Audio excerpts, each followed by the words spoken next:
তো আজকের প্রথম নিউজ রয়েছে নিকি বেলাকে নিয়ে। তো নিকি বেলা তার ইন্টারভিউতে এটা বলেছে যে সে এবারে একটু লম্বা রানের জন্য এসছে, মানে ওই যে সে ডাব্লিউডব্লিউতে রিটার্ন করবে, একটা ম্যাচ লড়বে আর তারপর চলে যাবে, সেটা এবারে হচ্ছে না। এবারে সে একটু লম্বা সময়ের জন্য এসছে আর তাকে আমরা এভলিউশন প্রিমিয়াম লাইভ ইভেন্টের পরেও দেখতে পাবো। আর এমনটা নিউজ আসছে যে আমরা শুধুমাত্র নিকি বেলা নয়, নিকি বেলার সাথে আমরা ব্রি বেলাকেও দেখতে পাবো। ব্রি বেলারও খুব তাড়াতাড়ি রিটার্ন হবে, সম্ভবত আমরা তাকে এভলিউশনেতে দেখতে পেতে চলেছি, এটা পুরো কনফার্মই ধরে নাও। মানে এরকমটা হতে পারে যে লিভ মর্গানের কাছে তো র্যাকেল রড্রিগুয়েজ আছে, হয়তো যখন নিকি বেলা আর লিভ মর্গানের মধ্যে ম্যাচ হবে তখন র্যাকেল রড্রিগুয়েজ ম্যাচের মধ্যে ইন্টারফেয়ার করবে, প্রবলেম ক্রিয়েট করার চেষ্টা করবে, তখন ব্রি বেলা রিটার্ন করে র্যাকেল রড্রিগুয়েজকে সামলাবে আর তারপরে সেই লাভটা ওঠাবে নিকি বেলা। বা এমনটাও হতে পারে যে আমরা ব্রি বেলা রিটার্ন এভলিউশনের আগেই দেখতে পেয়ে গেলাম আর তারপরে ব্রি বেলা মানে বেলা টুইন্স ভার্সেস আমরা লিভ মর্গান আর র্যাকেল রড্রিগুয়েজের মধ্যে উমেন্স ট্যাগ টিম চ্যাম্পিয়নশিপের জন্য ম্যাচ দেখতে পেলাম। তো আপাতত এই দুটো পসিবিলিটি লাগছে। আর মিস্টার ইগুয়ানাকে নিয়ে ডাব্লিউডব্লিউ বেশ ভালো মতো মার্কেটিং আর প্রমোটিং শুরু করে দিয়েছে, এখানে খুব ভালো মতো প্রমোশন চলছে সোশ্যাল মিডিয়া প্ল্যাটফর্মে মিস্টার ইগুয়ানাকে নিয়ে। আর মিস্টার ইগুয়ানা ইয়ঙ্গার যে সমস্ত ডাব্লিউডব্লিউ ফ্যান্স রয়েছে, যেমন বাচ্চা ফ্যান্স কিংবা যারা টিনেজার রয়েছে, তাদের মধ্যে খুবই ফেমাস হয়ে গেছে। আর এর তো মার্চেন্ডাইজ বা যে সমস্ত জিনিস এর রিলেটেড ডাব্লিউডব্লিউ শপে অ্যাভেলেবেল আছে সেগুলো খুব ভালো মতো বিক্রি হচ্ছে। তো ডাব্লিউডব্লিউ এই জিনিসটা দেখেছে আর তাই জন্য এত বেশি তোড়জোড় চলছে। ডাব্লিউডব্লিউ এমনি তো কাউকে এত বেশি প্রমোট করবে না বা এত বেশি তার উপর ইন্টারেস্ট দেখাবে না, নিশ্চয়ই কিছু কারণ রয়েছে। আর সেই কারণটা রয়েছে যে এ ভালো টাকা কামিয়ে দিতে পারছে, আর এটাই হচ্ছে আসল কারণ তাকে মেন রস্টারে আনার জন্য এত তোড়জোড় চলছে। আর ডাব্লিউডব্লিউ একে দিয়ে খুব ভালো মতো বিজনেস করাতে চাইছে, এটা তো খুব ভালো মতো বোঝাই যাচ্ছে। আর এবার তোমরা আমাদের রন কিলিংস বা আরট্রুথকে দেখতে পাচ্ছ, এটা হচ্ছে আরট্রুথের নতুন লুক। লম্বা চুল তো নেই, এখন ওই ছোট ছোট চুলই আছে, শুধুমাত্র মাঝখান থেকে একটু ডোরা কাটা দাগ হয়ে গেছে। এটা আমাদের আরট্রুথের নতুন লুক। আর তাকে যখন জিজ্ঞেস করা হয় সোশ্যাল মিডিয়াতে যে সে কেন তার চুল কেটে দিয়েছে, তো আরট্রুথ বলে এবার তো সিরিয়াস হয়ে যাও, এখন আর আমার ভালো সময় নেই আর আমার ওই সব বড় বড় চুল রেখেও কোনো কাজ নেই, এখন একদম সিরিয়াস সময়, এখন কিছু করে দেখানোর সময়। তো এটা তার ক্যারেক্টারের একটা পার্ট। আর নেওমি সোশ্যাল মিডিয়া প্ল্যাটফর্মে তার মানি ইন দ্য ব্যাংক ব্রিফকেসটা খুলে দেখাচ্ছিল যে তার মধ্যে কি আছে। নেওমি এই ব্রিফকেসের মধ্যে তার যে রিং গিয়ার রয়েছে মানি ইন দ্য ব্যাংকে সেইটা রেখেছে, চশমা রয়েছে, একটা ছুরি রয়েছে দেখতে পেলাম, আরও কয়েকটা জিনিসপত্র রয়েছে। এটা সে মানি ইন দ্য ব্যাংক ব্রিফকেসে নিয়ে ঘুরছে। তবে আসল কথা বলে রাখি যে মানি ইন দ্য ব্যাংক ব্রিফকেসের মধ্যে কিছুই থাকে না, ওটা জাস্ট একটা ব্রিফকেস। আর ডাব্লিউডব্লিউ মাঝে সাঝে ওর মধ্যে কিছু একটা দিয়ে দেয়, মানে ধরো এমন কোনো মোমেন্ট হলো যখন ওই মানি ইন দ্য ব্যাংক ব্রিফকেসটা দিয়ে কাউকে মারতে হলো কিংবা সেটাকে ছুঁড়ে ফেলে দিতে হলো, তখন ডাব্লিউডব্লিউ ওই খোলা মানে ওই খালি মানি ইন দ্য ব্যাংক ব্রিফকেসের মধ্যে 1 কিলো কিংবা 2 কিলোর ওয়েট ভরে দেয়, যাতে ওটা ছুঁড়ে ফেলতে সুবিধা হয়। এমনিতে ওর মধ্যে কিছুই থাকে না, তোমরা ভাববে যে একটা কন্ট্রাক্ট থাকে, ওসব কিছুই নয়। আসলে তো সবই স্ক্রিপ্টেড, কন্ট্রাক্ট থাকুক বা না থাকুক ওটা মানি ইন দ্য ব্যাংক ব্রিফকেস হিসেবেই ধরা হবে। তো এটাই হচ্ছে রিয়ালিটি। এবার সুপারস্টাররা যদি চায় তো তাদের মানি ইন দ্য ব্যাংক ব্রিফকেসে যা ইচ্ছা তাই ভরে রাখতে পারে। আর নেটফ্লিক্সের উপরে এবারে টিউসডে নাইট টাইটান্স নামে একটা প্রো রেসলিং ড্রামা সিরিজ আসছে, যেখানে হয়তো আমরা ডাব্লিউডব্লিউর কিছু সুপারস্টারকে ফিচার হতে দেখতে পাবো, কারণ যেহেতু প্রো রেসলিং রিলেটেড আর এখন নেটফ্লিক্সের উপর প্রো রেসলিং বলতে ডাব্লিউডব্লিউ রয়েছে, তো এটা তাদের উপরই বেস হবে। আর এবার সেথ রলিন্স আর তার টিম রিলেটেড একটা খুবই ভালো নিউজ রয়েছে, সেটা হচ্ছে যে সেথ রলিন্সের নতুন থিম সং বানানোর উপর কাজ চলছে, তার খুব তাড়াতাড়ি একটা নতুন থিম সং তাকে দেওয়া হবে। আর সব থেকে ভালো বিষয় হচ্ছে যে তার থিম সং এবারে আর ডেফ রেবেল বানাচ্ছে না। ডেফ রেবেলের তো অবস্থা জানো, কোনো সুপারস্টারের থিম সং তো বিগড়ানোর জন্য এরাই একদম এক্সপার্ট, এরা ভালো থিম সং তো বানায় না, উল্টে যে সমস্ত পুরনো সুপারস্টারদের ভালো থিম সং রয়েছে তাদের থিম সংটাকে পুরো একদম বেকার করে রেখে দেয়। এক্সাম্পল হিসাবে দেখে নাও ফিন বেলারের থিম সং আগে কী ছিল আর এখন কী হয়ে গেছে। তারপর সেমাসের এত ভালো ভালো থিম সং থাকা সত্ত্বেও এখন এমন একটা থিম সং দিয়েছে যেটা প্লে হলে আমরা বুঝতেই পারি না যে কে আসছে। তো বুঝতেই পারছো ডেফ রেবেলের কাজ কতটা জঘন্য, শুধুমাত্র থিম সং বলতে এরা নয়েজ ছাড়া আর কিছু বোঝে না, খালি ধুমধারাক্কা মিউজিক বাজবে, ব্যাস হয়ে গেল এদের থিম সং। এরা সুপারস্টারের অরিজিন, কোয়ালিটি, কী রকম ক্যারেক্টার সেটা দেখেই না। আর এককালে ডাব্লিউডব্লিউতে সুপারস্টারের অরিজিন তারপর ক্যারেক্টার হিসাবে থিম সং তৈরি করা হতো। তো খুবই ভালো বিষয় যে এবারে সেথ রলিন্স একটা ভালো থিম সং পেতে চলেছে। এখন যেটা আছে ওটাও ভালো, কিন্তু যেহেতু নতুন ক্যারেক্টার হয়েছে, সে অনেক লেভেল উপরে চলে গেছে, তো একটা নতুন থিম সং সে তো ডিজার্ভ করে। তবে যদি সেটা ভালো হয় তবেই। তো দেখা যাক আমাদের আর কতদিন তার নতুন থিম সঙের জন্য ওয়েট করতে হয়। আর একটা বড় নিউজ হচ্ছে যে আমরা সেথ রলিন্সের টিমের একটা ফাইনাল এবার নাম দেখতে পাবো, এতদিন তো আমরা তাদেরকে Seth Rollins, Bron Breakker, Bronson Reed, Paul Heyman বলে ডাকতাম, বহুত লম্বা চওড়া নাম। তো এবারে এদের ফ্যাকশনের একটা নামও দেওয়া হবে। আর এবার জেড কারগিলেরও অফিসিয়ালি হলিউডের ডেবিউ হতে চলেছে, কারণ ট্রু থ্রেডস নামে একটা নতুন সিনেমা আসছে আর সেখানে জেড কারগিল একটা মেজর রোল পেয়েছে। আমরা তাকে সেই সিনেমাতে দেখতে পাবো, আর এটাই হচ্ছে তার হলিউডের প্রথম সিনেমা। তো এও এখন হলিউডের যুগে পদার্পণ করে নিচ্ছে। আর এরপর বিয়াঙ্কা ব্লেয়ার রিলেটেড একটা আজব নিউজ রয়েছে, সেটা হচ্ছে যে পিডব্লিউ ইনসাইডার এটা বলছে যে সামার স্ল্যামের আগে আমরা বিয়াঙ্কা ব্লেয়ারকে ইন রিং অ্যাকশনে দেখতে পাবো না, আমরা একেবারে ডাইরেক্ট তাকে সামার স্ল্যামেতেই লড়তে দেখতে পাবো। এটার পেছনে কারণ কি আছে সেটা তো জানা যায়নি, তবে মনে তো হচ্ছে বিয়াঙ্কা ব্লেয়ারের কিছু একটা ইঞ্জুরি হয়েছে, নাহলে তাকে এতদিন বেকার ওয়েট করেই বা রাখবে কেন? হয়তো সামার স্ল্যাম অবধি সে পুরোপুরি মেডিকেলি ক্লিয়ার হয়ে যাবে, তখনই সে রেসলিং করবে।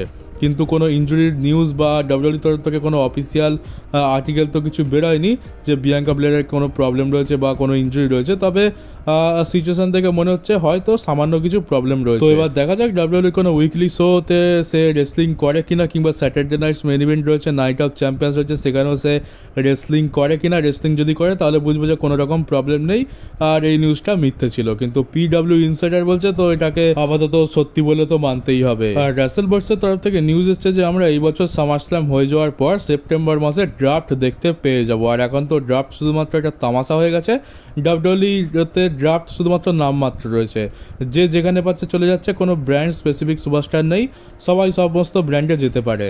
মানে যখন রেটিংস আসবে না তখন বড় বড় সুপারস্টারদের এই ব্র্যান্ড ওই ব্র্যান্ডে শিফট করে দেওয়া হয়। এই যেমন উদাহরণস্বরূপ ধরে নাও আমরা লাস্ট স্ম্যাকডাউনে দেখতে পেলাম মানি ইন দ্য ব্যাংকের আগে।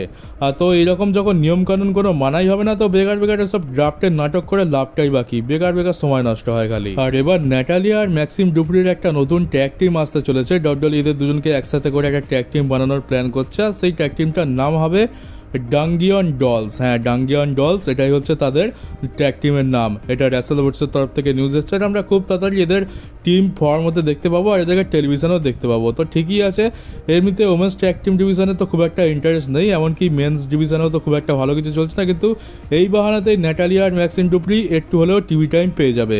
হয়তো তাদেরকে টাইম পাসের জন্য ইউজ করা হবে, কিন্তু তাও টিভি টাইম তো পাচ্ছে। আর এবার ডেমান প্রিস্টের একটা ছোট্ট ইন্টারভিউ নিয়ে কথা বলা যাক। ইন্টারভিউ তো বলবো না, ওটা জাস্ট একটা কিরকম পডকাস্ট টাইপের ছিল। কোডি রোডসের সাথে ডেমান প্রিস্টের একটা কথোপকথন হয়, একটা গল্প টাইপের হয়, সেখানে আমরা অনেক কথা জানতে পারি। তো ডেমান প্রিস্ট বলে যে তার ক্যারিয়ারে একটা এমন সময় আছে যখন সে প্রচণ্ড গরিব ছিল, মানে সে রেসলিং করার জন্য তার ইনরিং গিয়ার কেনার মতো টাকাও তার কাছে ছিল না।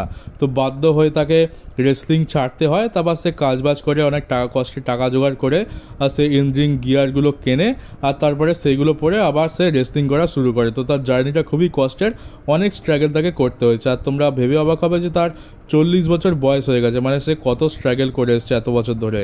40-এর ওপরে প্রায় 41-42 তো হয়েই গেছে। আর সব থেকে বড় বিষয় হচ্ছে যে সে কখনো হার মানেনি, আর তার পরিশ্রমের জন্যই আজকে তাকে দুটো লোক চিনছে। আর একই জিনিস কিন্তু এলএ নাইটের ক্ষেত্রেও প্রযোজ্য। এই ডেমান প্রিস্ট, এলএ নাইট, এরা কিন্তু খুবই ইন্সপিরেশন রেসলার। এরা সারা জীবন স্ট্রাগল করেছে আর এখন বুড়ো বয়সে এসে একটু নাম কামাতে পেরেছে, মানে স্ট্রাগল করে করে লাস্টে গিয়ে সফলতা শেষ পর্যন্ত তারা পেলো। আর এখানে ডেমান প্রিস্ট এটাও বলে যে ডাব্লিউডব্লিউইর সাথে তার নতুন কন্ট্রাক্ট নিয়ে নেগোসিয়েশন চলছে, আর এখানে সে একটাই জিনিস ডিমান্ড করেছে যে তাকে একটু যেন ফার্স্ট ক্লাস ট্রাভেল প্রোভাইড করা হয়। ডাব্লিউডব্লিউইর যে সমস্ত শো আছে সেখানে যাওয়ার জন্য ডাব্লিউডব্লিউইর যে সাধারণ ব্যবস্থা রয়েছে সেখানে ট্রাভেল করতে তার একটু অসুবিধা হয়, খুবই ধকল যায়। তো তাকে ওই একটু অন্যান্য সুপারস্টারদের মতো যেন একটু স্পেশাল সুপারস্টারদের মতো ট্রিট করা হয়, আর তার ট্রাভেলটা একটু সুখকর করা হয়, এটাই তার হচ্ছে ডিমান্ড। আর এখন তো ভয়ও লাগে যে এখন সুপারস্টাররা কিছু ডিমান্ড করতেই ভয় লাগে, কারণ বলা যায় না হয়তো কখন রিলিজ করে দিল যে আচ্ছা তোমার ডিমান্ড বেশি রয়েছে, তুমি এই চাও ওই যাও, তো দরকার নেই তোমাকে রিলিজ করে দিচ্ছি। তো এরকম সিচুয়েশনও আছে, কিন্তু ডেমান প্রিস্ট যেটা চেয়েছে ওটা তো খুবই সাধারণ জিনিস। আর ডেমান প্রিস্টকে ডাব্লিউডব্লিউই বড় স্টার হিসেবেও দেখে, তো মনে হচ্ছে নতুন কন্ট্রাক্ট সে পেয়েও যাবে আর তার এই ইচ্ছাটা পূরণ হয়েও যাবে। আর এবার গোল্ডবার্গকে নিয়ে কথা বলা যাক। তো গোল্ডবার্গকে এবার থেকে আমরা রয়্যাল এপিসোডে রেগুলার দেখতে পাবো। আমরা অ্যাটলান্টা জর্জিয়া, যেখানে স্যাটারডে নাইটস মেইন ইভেন্ট হতে চলেছে, সেখানে আমরা গোল্ডবার্গের রিটায়ারমেন্ট ম্যাচ তো দেখতে পাবো, এমনটা আপাতত আমরা জানি। আর গোল্ডবার্গ তার আগের যে কটা রয়্যাল এপিসোড আছে সেখানে রেগুলার অ্যাপিয়ারেন্স করবে, এমনটা সে জানিয়েছে। তো আমরা তাকে এবারে রেগুলারই দেখতে পাবো। পরের রাতে আসবে কিনা জানি না, তবে ওই যখন স্যাটারডে নাইটস মেইন ইভেন্ট আসবে তার আশেপাশের রগুলোতে আমরা তাকে রেগুলার দেখতে পেয়ে যাবো স্টোরি লাইন কন্টিনিউ করার জন্য। আর যেহেতু এটা তার শেষ ম্যাচ হতে চলেছে, তো এবারে সে পুরো এফর্ট দিতে চলেছে এখানে।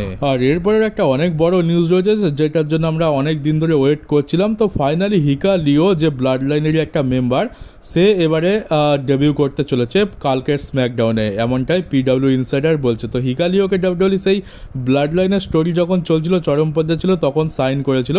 একেও ব্লাড লাইনে হয় রোমানের টিমে না সোলোর টিমে আনার প্ল্যান ছিল, কিন্তু তারপরে তো সব ওলট পালট হয়ে গেল, ব্লাড লাইন তো পুরো ভেঙে চুরমার হয়ে গেল, আর হিকা লিওর কোনো কাজ নেই। মানে 1 বছরেরও বেশি সময় হয়ে গেছে হিকা লিওকে ডাব্লিউডব্লিউই সাইন করে রেখে দিয়েছে। আর তারপরে ভাবলো যে যখন ব্লাড লাইনের স্টোরি শেষ হয়ে গেছে তো একে এনএক্সটিতে ইউজ করে নেবো, কিন্তু এনএক্সটিতেও একে ডেবিউ করানো হলোই না। আর এখন ফাইনালি হিকা লিওকে সোলো সিকোবার টিমে জয়েন করানোর প্ল্যান চলছে। আর পিডব্লিউ ইনসাইডার এটা বলছে যে আমরা কালকে স্ম্যাকডাউনেতেই হিকা লিওকে দেখতে পেয়ে যাবো। সম্ভবত ওই জেকব ফাটুর সাথে যে স্টোরি লাইনটা চলছে সেখানে আমরা হিকা লিওকে দেখতে পেতে চলেছি, কারণ জেকব ফাটু একাই সোলো সিকোবা জেসি ম্যাটেওকে সামলে নেবে।